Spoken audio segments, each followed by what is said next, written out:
Speak louder. Like this? No, please do not speak like that. Just ruined my mic, probably. I got Hello, everybody.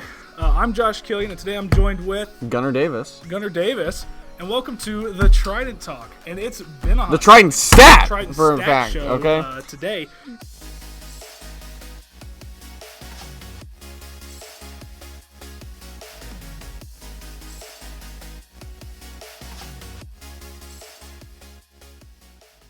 It's been a hot second. We've kind of had a little bit of a lull in terms of posting because we've been going on vacations. Did you just use lol in a sentence, like a verbal sentence? Like a null, not a A lull, null? like a laugh out loud.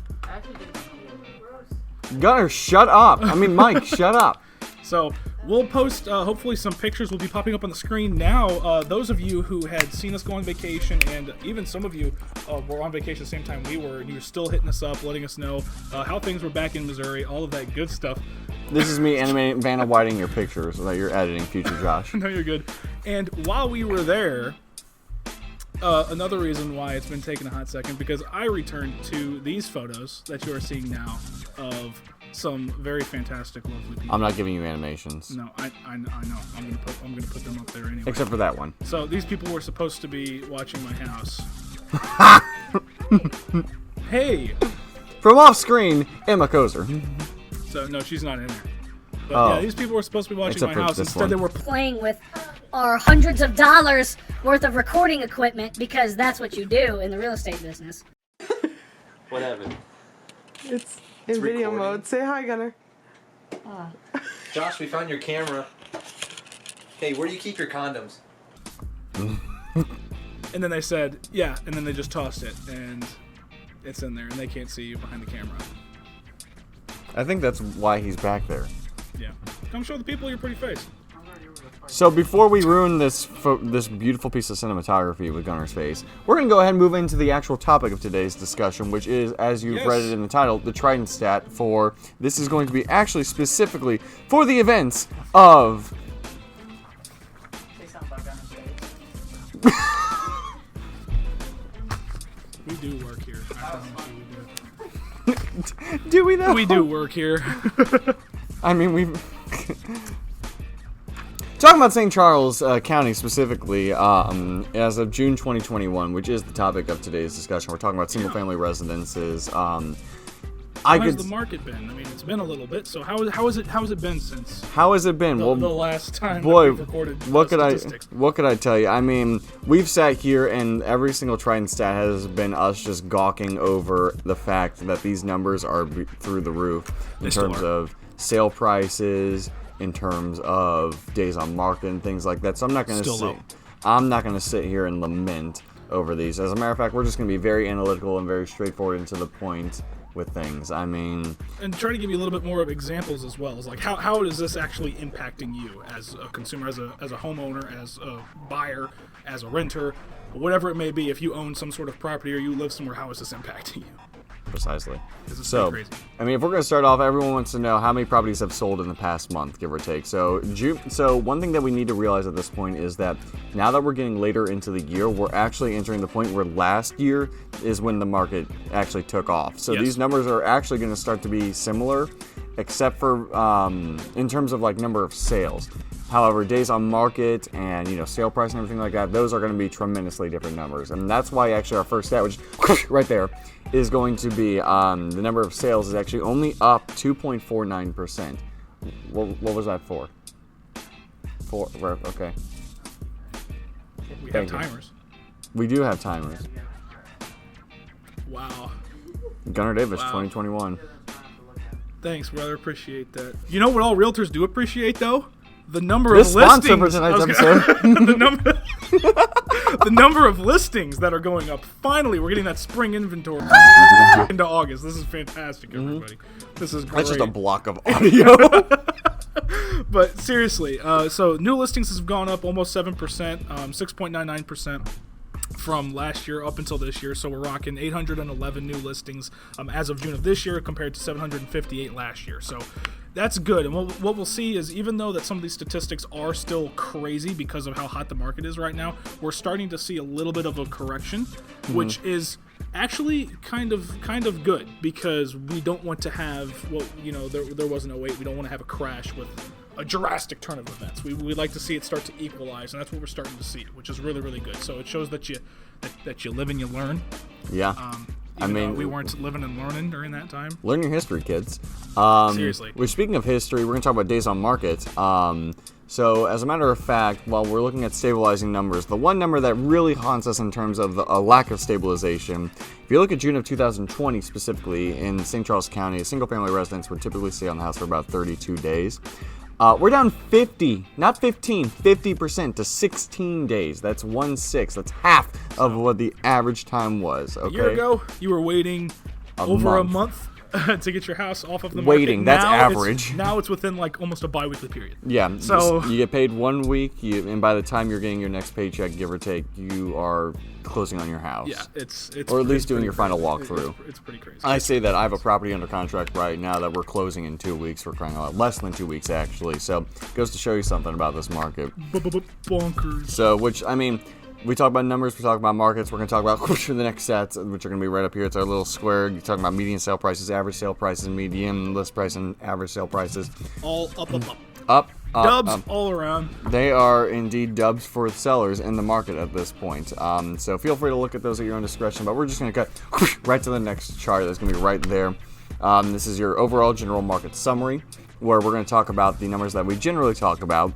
Your number of listings, your sold prices, your sold listings, list prices, days on market. Your median days on market actually has dropped to 6 from 17. Less than a week. Yeah, this is quite literally days on market. It's ludicrous to me that it's that low, but I mean, again, I said I wasn't going to lament over this, but it still just baffles me every time we read these numbers. But the one that I really do want to hit, because this is my favorite number out of everything here, is your list to sale price. In June of 2020, which is when the market first started to take off, your average list to sale price was about 100.4%. So 100%. So you were listed for $100,000, you were getting $100,000. You're $100,400. So nowadays, you're looking at an increase of over 4.5% to 104.9% list to sale value. So you're listing it for $100,000. You're going to get on average about $105,000. Yeah. Now, with us being in the St. Charles County area, the average sale price for a house out here, the average price for a home out here, isn't $100,000. No, as a matter of fact, it is $322,163 compared to a year ago it's being $163. So if you bought a property last year for $265, you could sell it a year later and make $322. Yeah. So we're talking a $60,000 difference there. Mm-hmm. So not only would you get paid the average American salary for working your job, whatever that would be if you make as much as an average American, but you would also just simply by buying a house and selling it within this previous year, you would make that same amount. I mean, I want to put this into perspective. I just sold a listing again in under a month, where we hit the market at $270,000, sold at $280,000 above list. Shocking, I know, but my sellers had purchased that property 6 years ago at $180,000. After every bit of closing costs and everything, they still made $100,000 in profit. $100,000. That just ching, enters your bank account. It's nuts. That is nuts. And I mean, they're already under contract for their next house that they're going to be living in. I mean, they're moving out of state and everything, but they already have that ball rolling. So, and they've got $100,000 in their back pocket to, actively use. And that's one thing I do want to address that I've been kind of thinking about recently. I see so many buyers say, I don't want to, or so many sellers like, I don't want to sell in this market because then I have to buy. And that is which is a big, don't get me wrong. That is like a number one argument that everyone says. Yeah, that's a huge deterrent. I completely understand that. Yeah. But what a lot of people fail to overlook is the matter that I mean, take that house for an example, where you sell and make $100,000 profit. Even if you don't make that, say you make $20,000 profit from the time you bought a house to the time you're selling it. You have $20,000 in your back pocket to use as a down payment to provide a stronger offer instead of saying that, oh, I'm FHA with only 3% down. You know, I'm able to say I'm a full-blown conventional offer. I'm putting 20% or, you know, what have you, 10% down, and I have closing costs covered, and I'm able to close this in a month, no questions asked. Well, what a lot of people don't understand as well is like, yeah, okay, so you're profiting $150,000 now on your house, or in this case, $60,000. Like, for properties that are going for $104,000, you're still going, assuming that you still, are looking for a house, maybe you're a downsizer, or if you want an upgrade, you're not going to be spending, you'd think you're not going to be spending $60,000 to $70,000 on this new property right out of the gate. You know what I'm saying? Mm-hmm. So unless you're going for a completely new, unless you're rehabbing, I was gonna say, unless you're going for a completely new thing, if you are probably going to be getting into a bidding war. We're not gonna lie about that, but it might not be $70,000 worth or more. So it's not like you're gonna be profiting this much, but you're actually gonna be taking out this much more strictly because of how the bidding war is. And what we're starting to see is that yes, it still is extremely hot on the buyer side to be able to go out, and when I say hot, I mean like aggressive on the buyer side to be able to go out and still be bidding against you. Then it's summer, so it is hot. Yeah, true. 10, 11 buyers compared to every one house that's selling, but it's not going to be, $70,000, $80,000 worth just to get in sometimes. There is rare cases that has happened, but it's not that much. Yeah. That you're starting to see, or at least it's not that much that it's starting to correct at this point. Correct. Or we're not seeing $80,000 is what it's taking to just get your offer even considered. But now we're starting to see that lower a little bit. But at the same time, interest rates are starting to go up just a little bit more. So it is starting to stabilize. Which, speaking of interest rates as well as controversies in the market, one thing I wanted to address at the very least real quick is I actually heard the other day, I think I heard this from Gunnar, that one of the biggest age groups moving into the market currently is the millennial group. However, the main reason why most millennials aren't actually entering the market is because they think, and I want this in bold on the screen for you, Josh, they think the interest rate is too high. That they think it's going to lower. We were talking to one of our sales, get low, like you can't get lower than what it is. It's practically free money. We were talking to one of our insurance reps yesterday, actually, and he had said that he was able to give out a rate of 2.5%. For crying out loud. Which isn't the lowest I've even heard about it though. Oh no, it isn't. It's incredibly low. And but the fact that there's still been lower, they're starting to slowly rise. You can't get lower than what it is right now. It's actually starting to rise. So you need to lock it in now. Otherwise, we're going to be back up to 5, 7, 9%. And we'll see where the market takes us in the next couple months. Yeah, it's going to be crazy. But please don't think that it's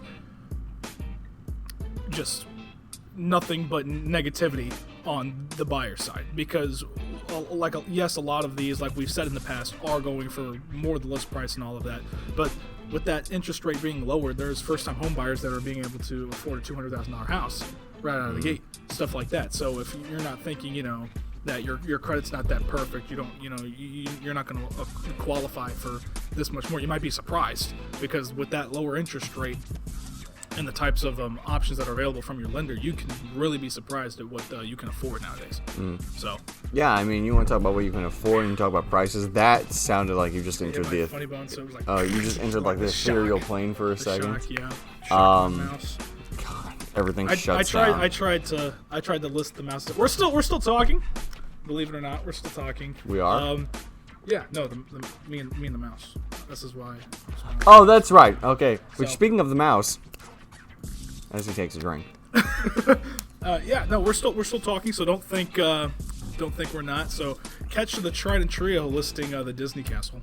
We're listening. That's going to be fantastic. We'll let you know the statistics on that. No, we're actually listing the entirety of Magic Kingdom. That would be fantastic. We're listening Main Street, USA. We're listening to Castle. We're listening to Pirates Cove. I was a little bit upset. I explained that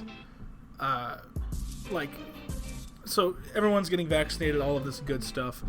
So they're still taking it very seriously, which is great, because they're still trying to make everything as safe and all of that as possible. But it did take a lot of the life out of a lot of things, because there was no like meet and greets, stuff like that. And I wanted to get so bad to talk to the big man himself and hand him a business card personally, but I wasn't able to do that. So you can see probably right up here if I've got it from my Snap story. If you follow us on Snap, you should. You're missing out if you would don't. have seen me just frantically looking around Disney World for this mouse as I was running around with the camera.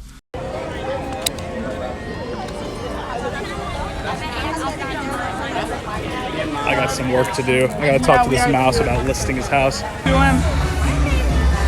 Hey, my guy! Let's get it, yo! Hey, what's up, my guy? What's up, mamas?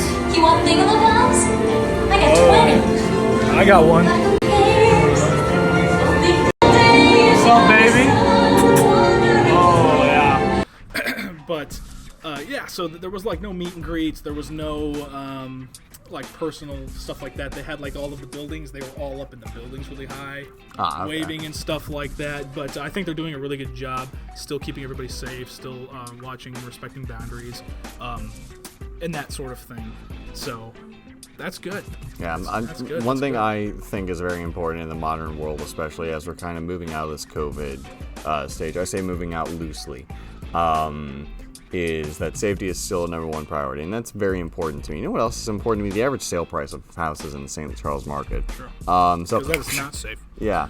No, it is not. It is very not safe for this market, but it's right there right now. There's your quick graph as to what that looks like, and then we're just going to, we've talked about it. We've seen this trend. The trend almost, it looks like a slippery, sneaky snake as it's moving its way up, up, up, and up, which brings us to the average list versus sale price. We're going to just fly through these because these are the graphs that you get to look at your own discretion, audience, which brings us to the average asking sold unsold price. Feel free to look at that at your own discretion as we actually talk about the properties for sale, which we're going to stop right here again. So if you want to take this one and compare this to the June of 2020 stats, what you're going to see actually is that the transition from that 200 to 299 and 300 to 499 has moved from the vast majority of them actually being in that 300 to 499 range, as opposed to the vast majority being in the 200 to 299 range. Now, what does that mean? Moving on up. We're moving on up. It means St. Charles County is appreciating rapidly. We got voted St. Charles County as well got voted #1 place to live in Missouri. There. So St. Peter's did? Can you send me that statistic? All Wikipedia link and all, please. It's on the outside of the workplex? It's on a magazine. What magazine? Like BuzzFeed? True. Which, speaking of, we're actually going to talk about the next thing on our list, which is going to be the average price per square foot of home. We're not even going to sit here and waste time with that. It's going to be the same statistic. It's just that those numbers are rising rapidly. Month supply of inventory. What? How? How? I was gonna say, How? Still extremely low. We're coming up, but June of 2021 is the lowest it has ever been. We're gonna. What? We're starting to come up, but we're gonna need to come up drastically just to get back to a normal sense. Mm-hmm. And then anything over that is gonna be like, oh, cool, we've got extra. I haven't actually looked at this chart yet. It's just how. Well, how is this market still intact with market? It's not! Facts. So sit here, you've looked at that one. I'm going to gawk over that one tonight. And then you can talk about average sale price and average days on market right there. Month supply of inventory, that one. God. It's not! Month supply of inventory, for reference, in June of 2021 is actually at about a half a month of inventory. A half! We've dropped from whenever we started the Trident Talk at about a little over a month and a half to literally half of a month. That means if no new listings were to come onto this market in half a month, 15 days. So, with that, buy what you can. Buy when you can. My name is Gunnar Davis. I'm joined by Gunnar Davis. And this has been June 2021's Trident Stat. Thank you guys for joining us. We appreciate it. Missed y'all.